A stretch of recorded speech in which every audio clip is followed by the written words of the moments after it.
wanna stay ahead of the curve and follow my words. How we doing? Teach, train, innovate, solve, yeah. Teach, train, innovate, solve. If you wanna be ahead of the curve, then follow my words. Good evening, good evening, good evening, everyone. And welcome back to our channel. It's the Pedagogy for Me. We're diving into PPR Domain 1 today, specifically how to apply PPR 160 Domain 1 strategies in a real-world classroom. But honestly, I want to say that great teachers, we don't just plan a lesson. We have to design, and that's where this other portion comes about. We have to design instructional experiences for our students. And that's where we're going to lay our hat today. We're going to talk about three particular things. One, the makeup of Domain 1, which is design, instructions, and assessments. Very important for you to understand because it's the basis of how we believe that students learn. The second is taking this framework, this blueprint that I talk about a lot of times, and relating it to the real world, to a real classroom. And then last and final is going to be, I'm going to present to you 4 tools, but I'm going to talk a little bit more about one in particular, and then share with you through social media this week in depth about all 4 because of our limited time here together. But as always, I'm grateful to see you and for you to be here. My name is Tamara Gibson. I'm the owner and CEO of TT Innovative Solutions. And let's start by breaking down what PPR Domain 1 really is. It is you as a teacher designing according to your students' needs. This test is going to ask you various questions about scenarios that could potentially happen, and you are responsible for tailoring it to your student needs, being certain that the objectives and activities and assessments are aligned, and then understanding how students learn and how to support them. It's really not about you writing a perfect lesson plan. It's more so about you understanding that lessons are structured a certain way, and that way needs to be meaningful to your students. So here's my big question for today. And this is what the PPR is asking you. Can you plan instruction that works for real kids? And I want to be real clear here. I'm not talking about relating questions to your classroom when you're taking this exam. That's not the advice that I give my clients. I tell them to focus on the question when they're taking the exam, to think about a utopian world.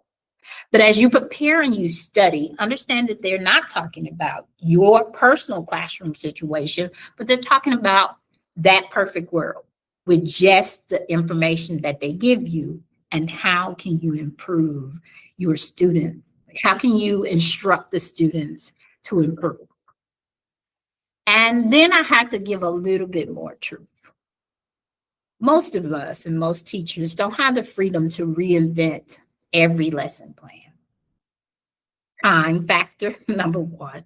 But also we have district pacing guides. We have required curriculum that we have to do, sometimes very scripted. We have our own personal lives and test prep that we're doing. And so creativity can sometimes be boxed in. But I don't want you to worry so much about that. I want you to be concerned about this question. How do I bring my lessons to life for my kids? Because that's what instructional designing is about. The heart of it is good instruction begins with you knowing your students, your learners. That means understanding where they are developmentally, what they already know so that we're not wasting time, and maybe what barriers might be standing in their way and how you can remove some of those barriers. The key really isn't about abandoning the structures of some of these things that they give you, but it's more so, in my opinion, about owning the delivery, the way that you bring it. I'll give you a couple of analogies throughout our time together. And one of them is tailor. So if I get a tailored suit, a tailored dress, it's going to fit me really well. Okay. That's what we want to do for our kids in our classroom. But in order for me to get a really good tailored suit, I have to go to someone that can design it properly to fit me. Another analogy I want to use today is that if you think of a cooking show, all of the chefs, they might have the same recipes, but those dishes do not taste the same. Sometimes the quantities they put in might be different. So what are the secret ingredients that we have as educators? Those secret ingredients are things like pacing, the type of questions and the way you ask your questions, the visuals that you present, your tone, your excitement, the love that you have for that subject, or just your clarity around that information. That's really where we want to do. Earlier today, I posted a question directly from a blueprint that will help you in being able to understand the PPR and what types of questions they might ask you. And I'm going to display that on the screen. I'm going to give you a moment to read it, but I really want you to just think about what parts are they talking about? How does this line up? What do I need to really know in order to effectively answer questions like this? This question says, which of the following rationales would a supporter of block scheduling provide to convince others to support the organizational structure? So I'm still talking about instructional design here, but in this essence, I'm talking about the way that it's put out. Hopefully, you'll come to the conclusion of C, soon as time and quality learning situations is increased through block scheduling. Well, PPR again is going to talk about these three things. What is the objective? The instruction and the assessment. And great instructional design always loops back to these three things of what you know and you understand and you learned about it. Because if one of these are off, your lesson is misaligned. And it's not going to go over the way that it needs to, and you'll probably have to come back to beef up the understanding. And of course, we are living it in time, and we want to make best use of our time. So I'm going to give a really quick example about this in regards to domain 1. And my question will start out by saying, does your assessment match your objective? All right. So if my goal is to analyze character traits, should I just have the kids list them? I'm going to say not only that, but designing an assessment that requires some analysis, because listing is at the bottom of the blooms. And it does not always mean that they truly understand how it works together. So I would probably use a character map or have them to do a journal reflection about the character to really understand whether or not they get it. And that's what we're homing in on, whether they get it. Whether the information now belongs to them and they have taken command of it, have taken ownership of the information, and they really know how to do it in various different ways. Again, these three are very important in regards to domain 1. But as I said earlier in our time together, we would talk about some strategies that work. Now, these are 4 on the screen that I personally use all 4 of them, and they do work.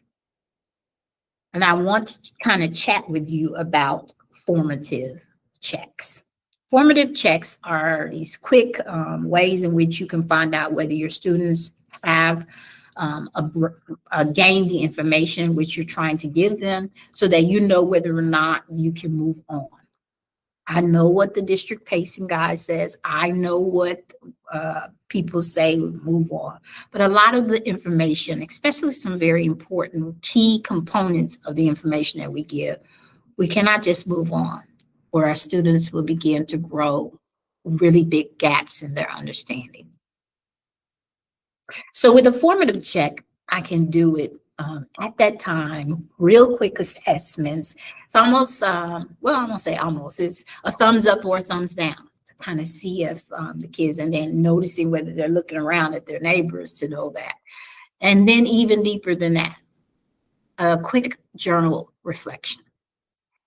Sometimes I see people do this as a exit strategy. That's great as well, because then you can look at the information and come back the next day to hone in on those students that did not respond properly or did not respond with the correct information that needed to be given. But these strategies are some of the strategies that you can use as a reference when you're answering those domain 1 questions.